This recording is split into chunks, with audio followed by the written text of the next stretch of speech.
two contrasting words that we shall discuss, and that would help us recognize na isa ron ang dapat natin ipamuhay. Of course, as I have announced, we will tackle about humility. Pero kapag pinag-uusapan ng kababaan ng loob or kapakumbabaan, hindi po maialis ang katotohanan. We should also tackle on the opposite, which is pride. Maliwanag po ang sinabi ng kasulatan sa Colossians 3:12. Ang wika ng talata, magbihis kayo ng gaya ng mga hinirang ng Diyos, na mga banal at minamahal ng isang pusong mahabagin. So we must always wear. Bahagi dapat ng buhay natin ang pusong mahabagin, na kagandang loob, ng kababaan, ng kaamuan, ng pagpapahinuhod. Hindi sinasabi rito ang pangungusinte at para lamang walang away, aayunin natin ang mali. We should not go with the flow. Ang sinasabi rito ng Panginoong Diyos, ang isang lingkod ng Diyos ay kinakakitaan ng mga ugaling yan, plus andyan yung kaamuan. And then of course, sabi ko nga, contrast dito yung kabaliktaran ng kaamuan o ng humility, which is yung pride. Ang sinabi ng James 4:6 rather, God resisteth the proud, but giveth grace to the humble. Ang trabaho po ng isang pulis, kagaya ng ating mga kasama ngayon, ay sobrang napakahirap. Of course, nahirap din naman yung iba.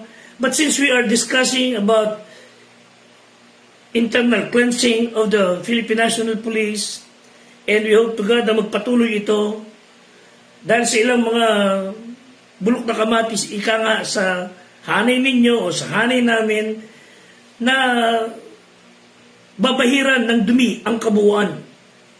But if we will only take time to apply kung ano sinasabi ng kasulatan, napakalaking ginhawa, napakalaking bagay ang idudulot nito sa kabuuan ng anumang samahan.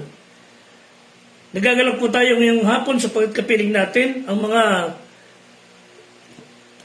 lingkod ng Diyos sa ating kapulisan, sa pangunguna po ni Patrolman John Lloyd Lazaro, Police Corporal Joderick Benedictus, Police Staff Sergeant Ryan Garcia, Police Staff Sergeant Adio Burgess, ang aming Assistant Squad Leader na si Police Master Sergeant Will Ray Guillermo, sa pangunguna rin ang ating Squad Leader na si Police Chief Master Sergeant Sir Joseph Aquino. Of course, kapiling din natin at nagagalap tayong kasama sa ating hanay si Police Major Dale Alan Batley. Panalangin niyo po ang aming Squad 244. Sama na po ang inyong lingkod, ang life coach Fred de Guzman. Nais ko po makita ang aming mga squad members na hindi lang sumasagana, iniingatan rin Diyos araw-araw, kundi yung hangarami sila ay ma-promote. Panalangin po natin na sila po ay pagpalain ng Diyos, ingatan na kanilang mga pamilya, kalusugan, ang buhay, sapagkat wala po silang tigil sa pakikipaglaban sa kasamaan. But going back to what we are discussing, Philippine National Police members could be considered as instrumento ng Diyos, alagad ng Diyos. Hindi lang alagad ng batas, alagad ng Diyos. And aside from competitive compensation, benefits, mga retirement packages, kailangan maintindihan natin lahat, lalo na nating mga sibilyan, that the very nature of a police officer's job is to become deeply involved sa buhay ng mga tao, and they are involved in both sides of the spectrum. Ang ibig sabihin, nai-involve ang buhay ng mga kapulisan in solving the crime of those who committed the crime and those who were victims of crime.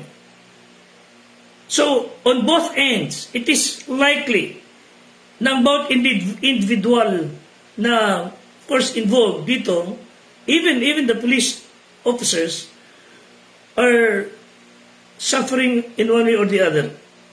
May iba, they suffer because of what they have done, and some because of what others did. At itong mga alagad ng batas, nagdurusa rin sa hirap ng pag-solve ng crime.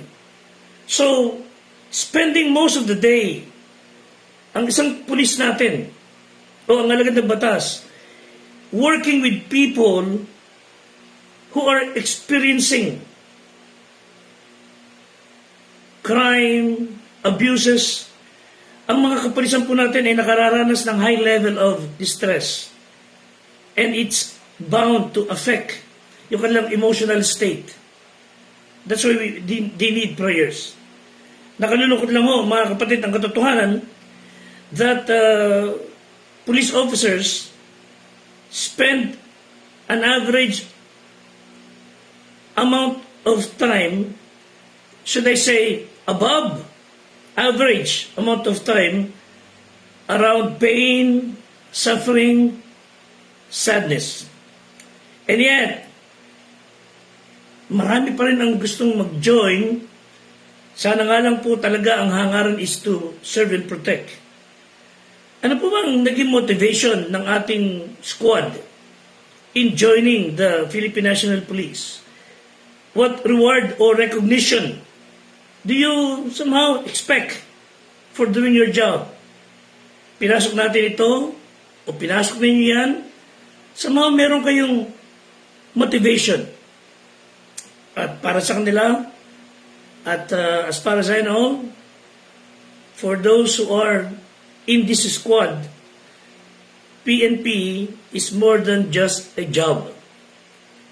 I believe it's a calling. It's a profession that utilizes mental and physical skills because they want to have an impact positively sa buhay ng ibang tao. At yun magandang isang motivation na around the community, these men and women in uniform, they wanted to see peace and order, and eventually it would uplift ang buhay ng mga tao and of course uunlad. Kapag ka walang karahasan, malayang nakapamumuhay, payapa ang kaisipan, ang mga kriminal na nakakulong. So, again, that's why they need prayers. Itong ating mga alagad ng batas, I believe they felt called to help drive a positive change sa ating community. Andun yung craving nila to see peace and order and nagaganap. And although, again, being a police officer, it's a very demanding work.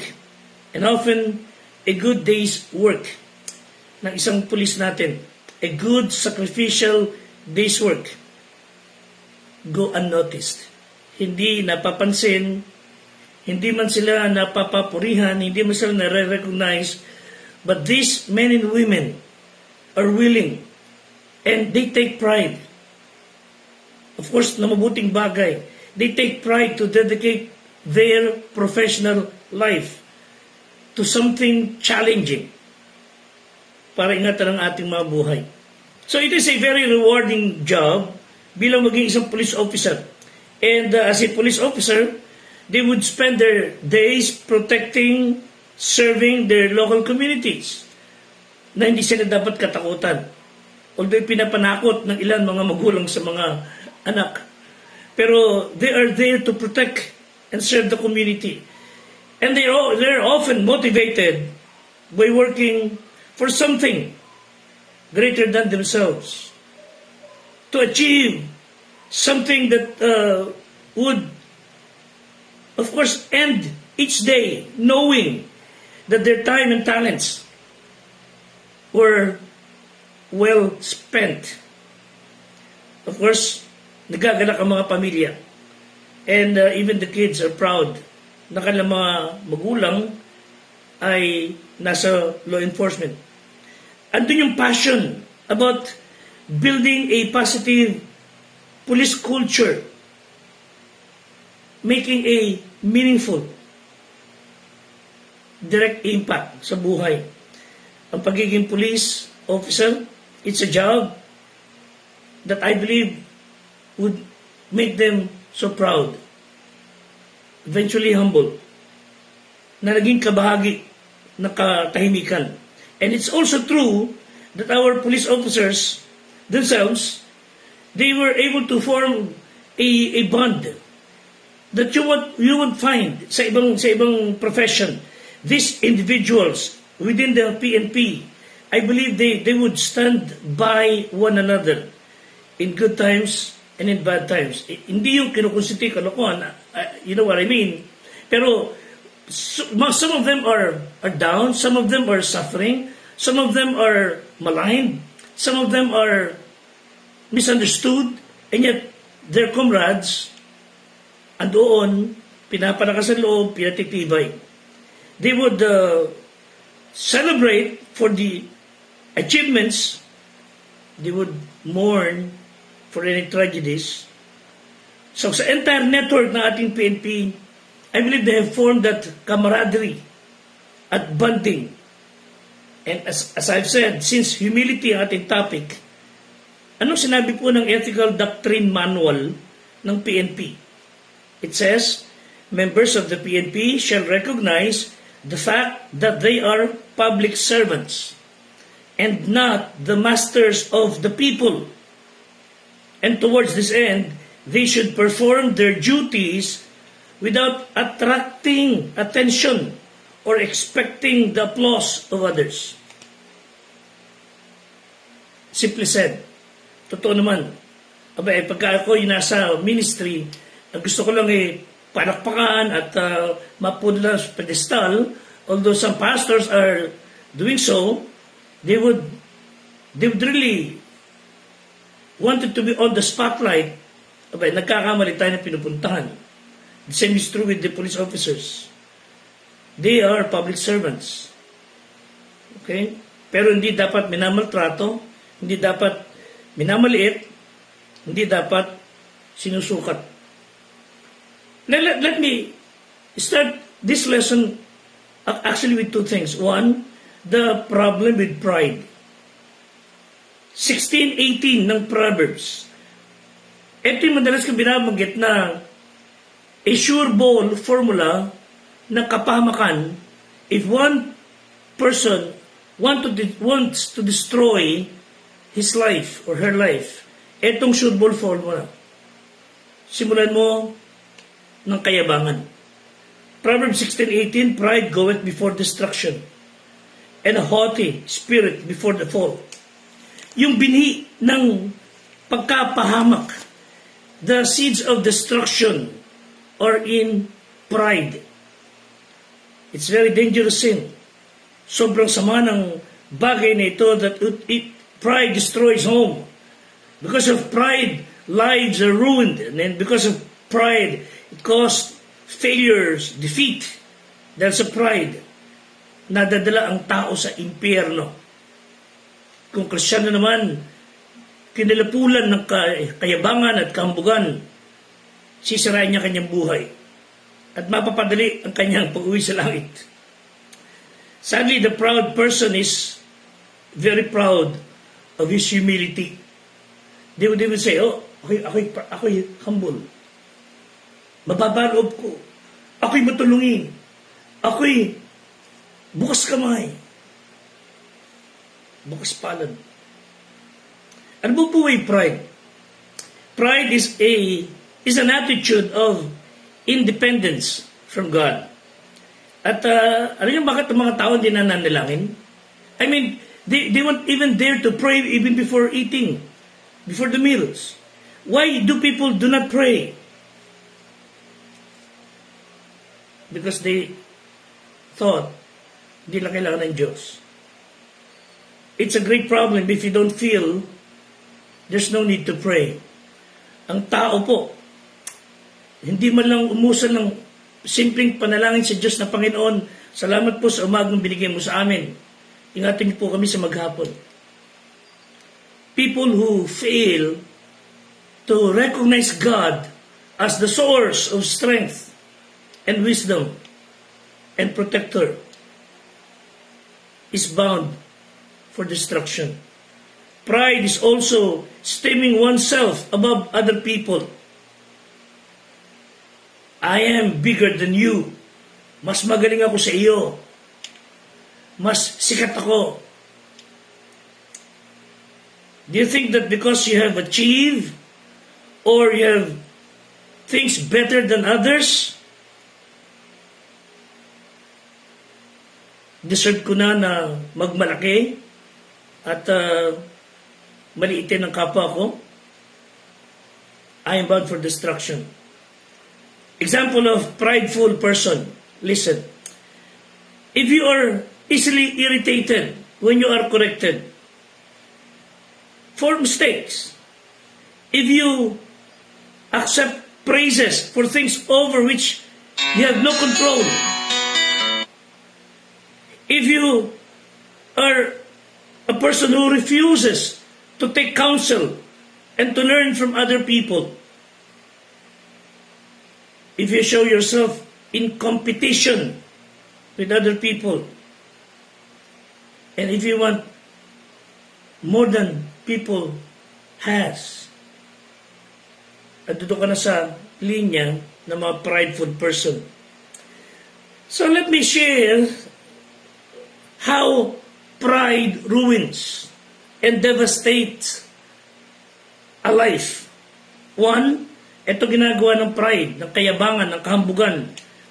Pride defies God. Ito yung tipo na nakakuyong ang iyong kamay sa harap ng Diyos as if you're telling Him, I don't need you. Kaya ko to. I'm the captain of my soul. A feast in the face of God. Remember, it was pride which turned Lucifer, the son of the morning, into Satan. He became the father of lies. Sa Garden of Eden, when Satan came to tempt Eve, it was the temptation of you will become God. It was the same thing that caused Satan to fall. Pride defies God. Secondly, pride defiles man. Although we are born sinner, we were born with pride. Innate na sa atin, natural sa atin yung naknakan na yabang. It defiles the very heart of man. Listen, Mark 7:21 to 23. For from within, out of the heart of men, proceed evil thoughts, adulteries, fornications, murders, theft, covetousness, wickedness, deceit. Sabi ng Bible, out of the heart of men. Ano pa? Lasciviousness, an evil eye, blasphemy, pride, foolishness. Then sabi ng Bible, so verse 23, all these evil things come from within and defile the man. So if you see an apple with worm hole in it, actually it's not, I believe, it's not the worm who bored the hole. Somehow, paglipas ng mga araw o oras, yung bacteria sa loob, nag-cause ng worm, and the worm egg was hatched, at yung worm yun ay lumabas. It made its way out. Parang din ganun ang pride. Pride is in the inside, from the heart of men, and makes its way out of our hearts. That's why God told us we need to be born again. Because the first we were born, we were full of pride.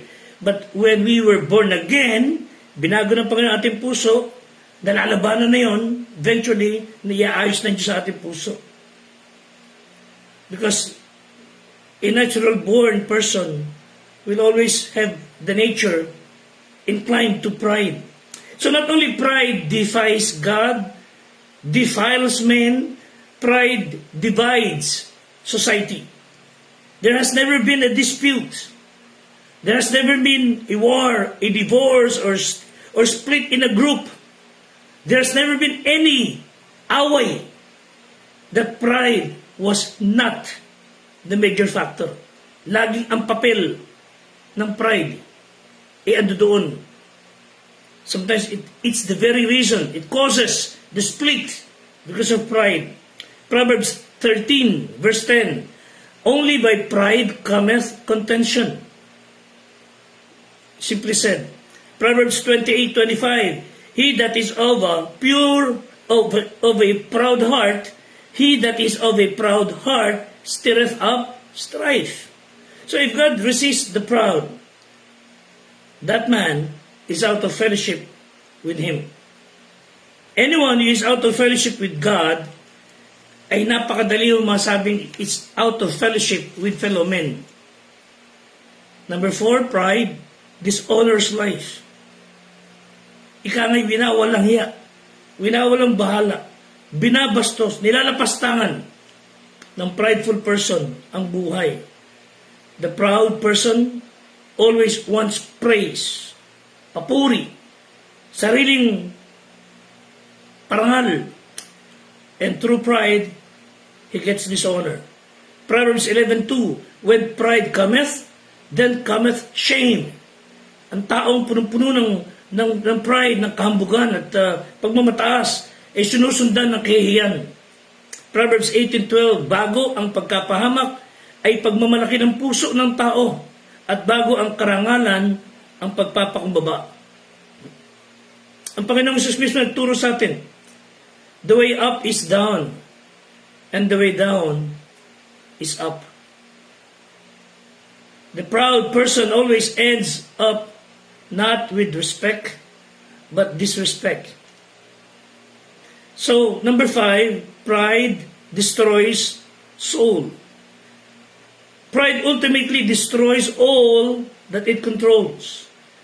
Pag nagpa-control tayo sa pride, sa kambugan, kayabangan, pagmamataas, para ka may stiff neck, di ka na matutol yung muko, it will ruin your soul. It's the road to ruin. And I'm telling you, pride is the road to hell. Pero kung mayroong problema with pride, secondly, the honor will always be with humility. Ito maganda. Colossians 3:12, magbihis kayo, gaya ng mga hinirang ng Diyos, mga banal at minamahal ng isang pusong mahabagin. Always maintain that compassionate heart. Kagandahang loob, kababaan ng kaamuan, pagpapahinuhod. Romans 12:16, magkaisa kayo ng pag-iisip. Huwag niyong ilagak ang inyong pag-iisip sa mga bagay na kapalaluan, kundi makiayon kayo sa mga bagay na may kapakumbabaan. Huwag kayong mga pantas sa inyong sariling haka. So how do we show humility as public servants? Tayong mga Kristiyano, mga kapatid, how can we show not only the PNP personnel, but all of us who claim to be Christians, how can we show humility sa harap ng mga tao? Bilang public servants, we are expected to serve the people, of course with humility. And of course, we are always aware that Filipino taxpayers pay our salary. Sabi nga isang Pangulong dati, silang ating mga boss. We must serve them, higit sa lahat, alang-alang sa Panginoon. Hindi ko konsinti ng kalokohan, maglilingkod tayo as Constitution says and mandated us, pero hindi tayo aayon sa kalikuan nila at hindi ko konsinti sa kanilang maling ginagawa. Sabi ng Bible sa Romans 13, ang mga may hawak ng tabak, kayo na nasa in authority are kilabot, dapat katakutan ng mga kriminal, na mga ayaw sumunod sa batas. God gives grace to the humble. James 4:6, God resisteth the proud, but giveth grace to the humble. So grace is both the desire it is also the ability to do the will of God. If I have that grace, biyaya ng Diyos, madali sa akin, Lord, gagawin ko kalooban mo, at gagawin ko po ito ng may kasigasigan, karugduman. Grace and pride are antithetical. God resists the proud. Pero mga kapatid, although ang tao ay puno-puno ng kayabangan, kambugan, pagmamataas, God wants to help them recover. God wants to help them na maayos ang puso. Pero sinasabi natin, when He said, He resisted the proud, ito sinasabi dyan, God, He is aligning Himself doon sa mga humble at alam ng mga proudful people kung sino kalaban nila. God lines Himself up in a battle against the prideful people. And do not let pride escort us or escort you, sino man ang di Kristiyano, sa impyerno. Humble yourself and lay pride in the dust. Huwag tayong sumikap to seek personal glory. We must be motivated by a heart to serve. Aim to do good deeds as often as we can without expecting anything in return. Proverbs 27:2, purihin ka ng ibang tao at huwag ng iyong sariling bibig ng iba at huwag ng iyong sariling labi. 2 Chronicles 15:7, be ye strong therefore and let not your hands be weak, for your work shall be rewarded. People may not recognize, people may not appreciate, people may not give merit sa lahat ng ginawa niyong pagsasakripisyo.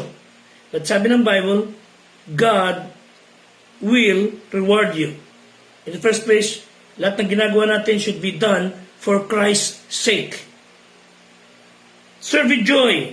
Serve people with gladness.